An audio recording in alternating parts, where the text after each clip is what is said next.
Vous savez, la vie, c'est un peu une grande aventure, pleine de rebondissements et de surprises, non? Et au cours de ce voyage, nous rencontrons parfois des situations où nous devons faire attention à ce que nous disons. Avez-vous déjà réfléchi à la façon dont un simple mot peut tout changer? C'est comme ce jour où Anna, une petite fille très bavarde, a décidé de parler à tout le monde de son projet super secret de construire une cabane dans la cour arrière. Elle était tellement excitée, elle l'a dit à ses amis de l'école, à son voisin d'à côté, et même aux facteurs qui passaient par là dans la rue. Mais ce qu'elle ne savait pas, c'est que, pendant qu'elle racontait ses projets, elle avait une oreille indésirable à proximité, et il s'est avéré que quelqu'un lui avait volé son idée et avait construit une cabane identique avant elle, laissant la pauvre Anna sans rien. Et puis il y a ces moments où on est tellement en colère, tellement bouleversé, que la colère semble déborder, non? C'était comme ça avec João, qui a eu une journée très difficile à l'école.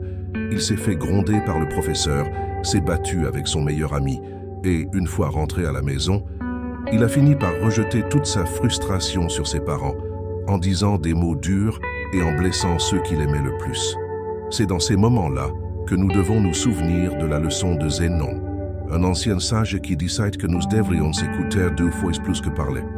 Il croyait que le silence pouvait être notre meilleure arme, notre plus grande protection. Parce que lorsque nous nous arrêtons pour écouter, nous apprenons davantage, nous comprenons mieux, et souvent nous évitons toute confusion. Et c'est de cela dont parlera notre vidéo d'aujourd'hui.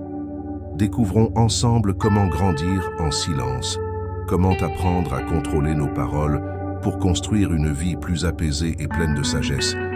Et regardez, cette vidéo vous est parvenue parce que d'autres personnes avant vous se sont abonnées, l'ont aimée et ont laissé des commentaires. Alors, que diriez-vous de suivre leur exemple et de rejoindre cette tendance? Faisons passer ce message ensemble. Vous savez, depuis que nous sommes très petits, nos parents et les membres de notre famille nous encourageons constamment à parler, comme si chaque mot que nous prononçons était un exploit, n'est-ce pas?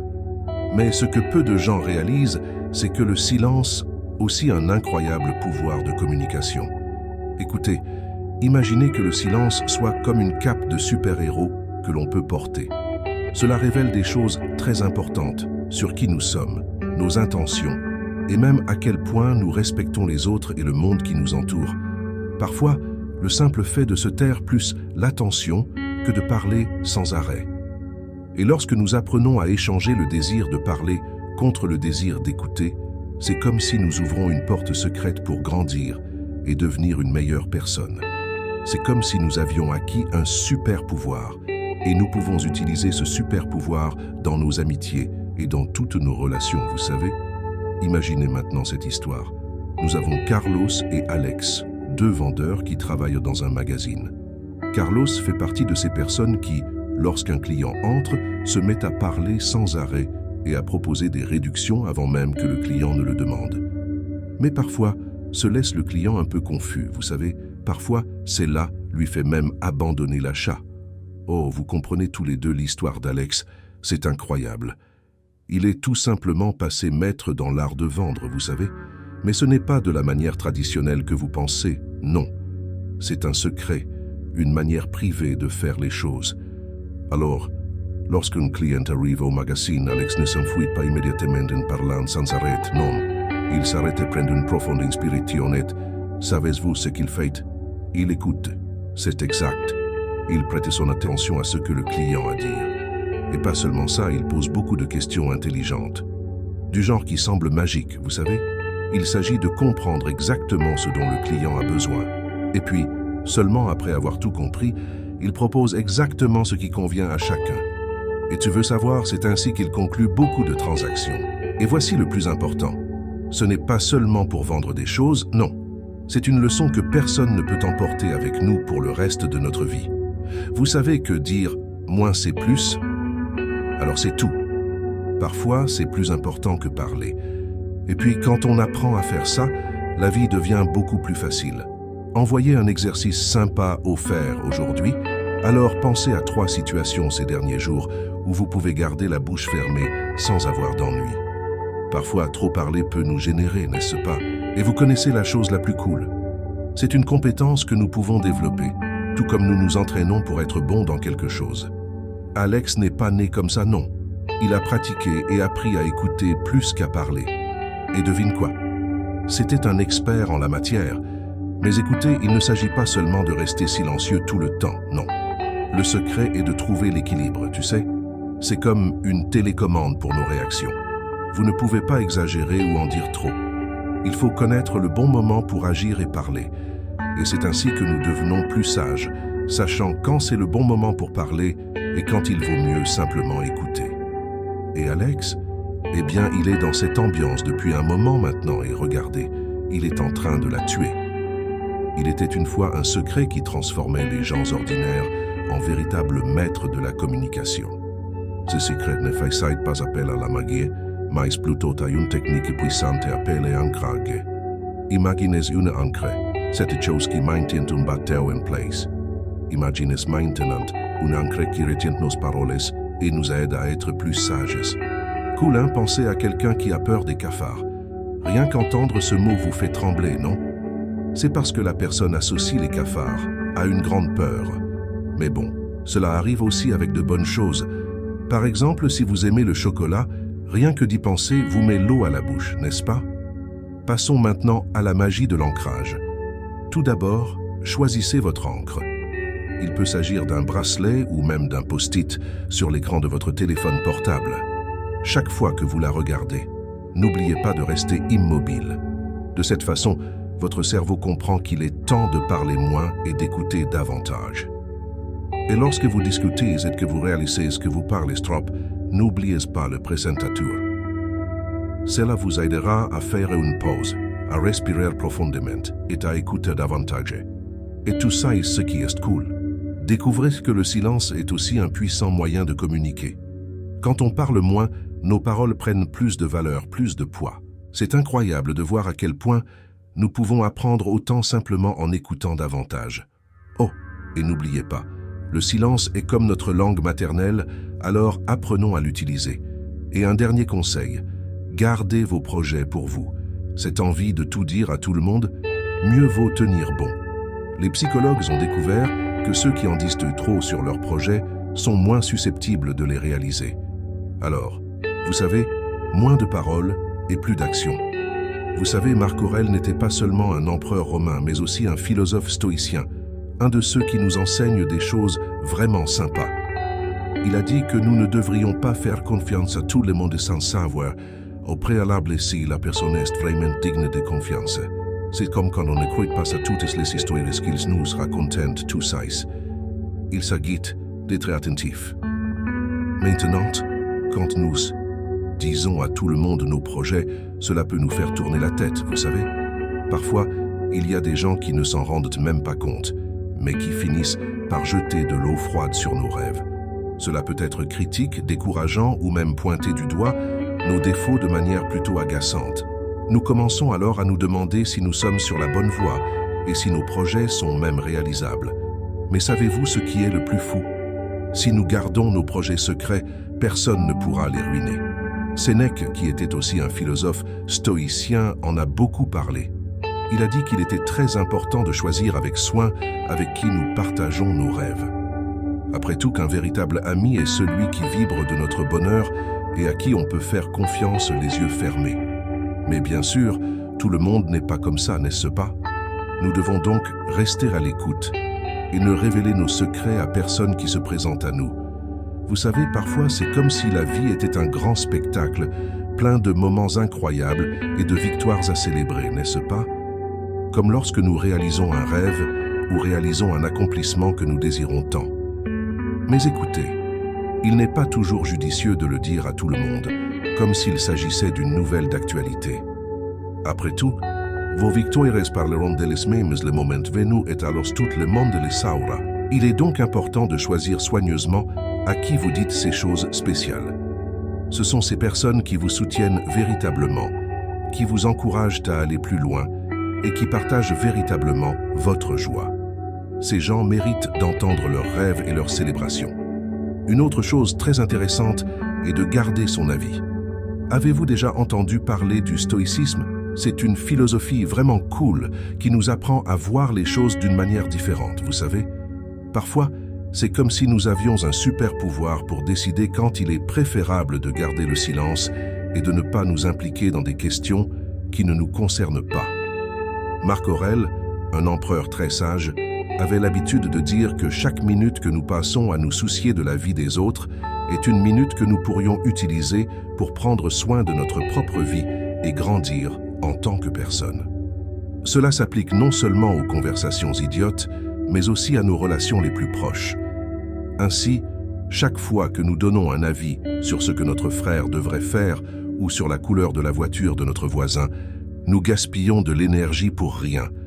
Le stoïcisme nous apprend à nous concentrer sur notre propre vie et, lorsque nous avons du temps et de l'énergie à consacrer, nous pouvons alors véritablement aider les autres, sans juger personne. Et quand nous réalisons que nous pouvons contrôler nos opinions, alors nous comprenons que nous pouvons aussi contrôler ce que nous disons. Il est donc agréable de pratiquer le silence de temps en temps et de ne pas ressentir la pression d'avoir une opinion sur tout ce qui se passe autour de nous. Après tout, il n'est pas toujours nécessaire d'avoir une opinion sur tout, n'est-ce pas? Saviez-vous que les paroles de Marco Aurelio sont comme une petite lumière qui nous guide? Il a dit quelque chose de très cool.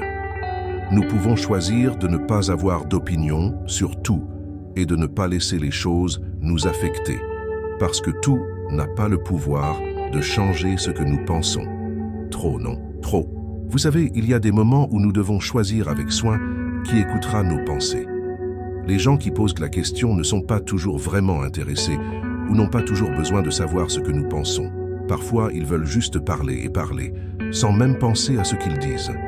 Et quand on dit quelque chose, ils pensent que c'est sincère, mais ça pourrait être juste du bavardage. Victor Hugo, cet écrivain très célèbre, a dit quelque chose de tout à fait logique. Être honnête et sincère ne signifie pas dire tout ce qui nous passe par la tête, mais réfléchir avant de parler. Il est important de se rappeler qu'être sincère ne signifie pas manquer de respect aux autres. Il est donc légal d'établir des limites claires dans nos relations. Ceux qui parlent sans réfléchir finissent par dire des choses qu'ils ne devraient pas, à des gens qu'ils ne devraient pas, au mauvais moment, et, pire encore, sur des choses qui n'ont rien à voir avec eux. Attendre que les gens comprennent nos limites sans que nous en parlions peut être une attente interminable. Il est donc important de communiquer poliment et respectueusement ce que nous acceptons ou n'acceptons pas. Épictète, qui était un autre philosophe très sage, a dit une chose vraiment cool. Tout a deux poignées, l'une que nous contrôlons et l'autre que nous ne contrôlons pas. En d'autres termes, nous ne dictons pas ce que font les autres, mais nous pouvons choisir comment nous réagissons. Si quelqu'un dépasse les limites, nous pouvons parler calmement et expliquer que nous n'avons pas aimé ce qui s'est passé. Cela protège non seulement notre espace personnel, mais apprend également aux autres à nous respecter. Fixer des limites est une façon de se valoriser et d'avoir des relations plus saines. Et si les choses sont trop compliquées, comme le disait Épictète, nous pouvons décider de rester ou de partir. Si la fumée est épaisse, il est préférable de la laisser jusqu'à ce qu'elle disparaisse. J'ai compris? Parfois, nous devons d'abord penser à nous-mêmes et prendre soin de notre propre croissance. Vous savez, parfois, il vaut mieux rester seul, sans avoir à l'expliquer à tout le monde. Le silence a un pouvoir énorme, vous savez. Il y a des moments où la meilleure réponse est de ne rien dire. Parfois, on a envie de s'expliquer, non? Que ce soit pour se faire accepter, faire plaisir aux autres ou se sentir plus proche d'eux. Mais écoutez, de nombreux problèmes auxquels nous sommes confrontés dans la vie sont précisément causés par le fait que nous parlons trop. Je vais vous raconter une histoire sur Vanessa. Elle a traversé une période compliquée, pleine de dettes et de problèmes d'argent. Mais ensuite, elle a décidé de se renseigner sur les finances, a mis de l'ordre dans sa maison, a payé toutes ses factures et a même commencé à investir. Au bout d'un moment, elle était heureuse et est sortie en disant à tout le monde que tout allait bien maintenant. Mais ensuite, les choses ont commencé à changer. Ses collègues ont commencé à agir différemment, l'ont laissé à l'écart des projets et ont même offert à d'autres personnes des opportunités d'emploi qui auraient été les siennes. Saviez-vous pourquoi? Parce qu'elle en a trop dit et a fini par se faire du mal. Oui, parfois nous voulons montrer à tout le monde à quel point nous réussissons dans la vie, mais cela peut finir par être plus un obstacle qu'une aide. Épictète, qui était un philosophe très intelligent, a dit un jour « Lorsque vous buvez de l'eau, vous n'avez pas besoin de dire à tout le monde que vous l'avez bu. Cela signifie que nous n'avons pas besoin de dire tout ce que nous faisons. Nous pouvons vivre d'une manière simple et vraie, sans chercher constamment l'approbation. Il nous enseigne que garder certaines choses pour nous, sans avoir à les partager avec tout le monde, peut renforcer notre caractère. Parfois, il vaut mieux agir que d'expliquer nos actions à tout moment. Parfois, la vie nous enseigne que le secret est en équilibre. Il ne s'agit pas seulement d'en dire un peu ou beaucoup, mais de trouver un juste milieu. Imaginez, comme dans une danse où il faut suivre le bon rythme pour éviter de trébucher. C'est ça. Vous vous souvenez de l'histoire de Vanessa? Elle est comme nous pleine de rêves et de joie, mais il fut un jour où ses paroles sont finies par semer la confusion. Elle était si heureuse d'avoir réussi à rembourser ses dettes et à organiser ses finances qu'elle voulait les partager avec tout le monde. Mais cela a fini par affecter sa vie d'une manière à laquelle elle ne s'attendait pas. Et connaissez-vous Platon, ce philosophe qui pensait toujours aux choses du monde? Il a eu un jour où il s'est également retrouvé dans une situation difficile. Il était tellement en colère qu'il réalisa qu'il ne pouvait pas résoudre les problèmes correctement. C'est alors qu'il a pris du recul et a demandé de l'aide. Il a montré que même s'il est super intelligent, il est important de savoir s'arrêter et réfléchir. Lorsque nous ne contrôlons pas ce que nous disons, nous pouvons devenir esclaves de nos propres mots. Parfois, dans notre enthousiasme, nous racontons des secrets qui devraient rester pour nous. Et quand on est en colère, c'est là que notre langue se détend vraiment. Sans le vouloir, nous finissons par blesser nos proches. Il est donc essentiel d'apprendre à faire une pause et à réfléchir avant d'ouvrir la bouche. Le silence, croyez-moi, est un outil puissant. Cela nous donne le temps d'organiser nos pensées et de choisir les bons mots. Alors voici un conseil. Contrôler vos émotions et savoir quand il est temps de se taire est très important. De cette façon, nous évitons de blesser ceux que nous aimons et prenons de meilleures décisions. Vous savez, parfois la vie nous met dans des situations difficiles, celles qui nous donnent envie d'exploser avec tant d'émotions, comme si nous étions un volcan sur le point d'entrer en éruption. Mais saviez-vous qu'il existe un moyen de contrôler cette explosion? C'est pratiquer le silence. Cela semble étrange, non? Mais c'est vrai. Lorsque nous arrêtons de parler et laissons le silence parler pour nous, cela nous donne de l'espace pour mettre de l'ordre dans nos pensées, comme s'il s'agissait d'un ordre dans notre tête. Vous vous souvenez de cette histoire de super-héros que nous aimons tant? Ainsi, grandir dans le silence, c'est comme être l'un de ces héros, mais au lieu de contrôler la foudre ou le vol, nous apprenons à contrôler les mots. Je sais que cela semble difficile, et ça l'est. Même moi, je dois parfois faire un effort pour me taire. Mais regardez, plus le défi est difficile, plus la récompense est grande. Il m'est arrivé d'en dire trop et de le regretter ensuite. C'est comme si les mots sortaient de ma bouche avant que je puisse les arrêter. Et croyez-moi, cela m'a déjà fait rater des opportunités et même blesser des gens que j'aime. Alors, je ne veux pas que tu vives la même chose. J'espère que les conseils que j'ai appris du stoïcisme pourront vous aider à trouver plus de tranquillité et de sagesse dans votre vie. Et si vous avez regardé jusqu'ici, n'oubliez pas de laisser un commentaire avec le mot « gratitude ». Ainsi, nous continuons à apprendre ensemble. Merci d'être avec moi dans ce voyage et à la prochaine fois.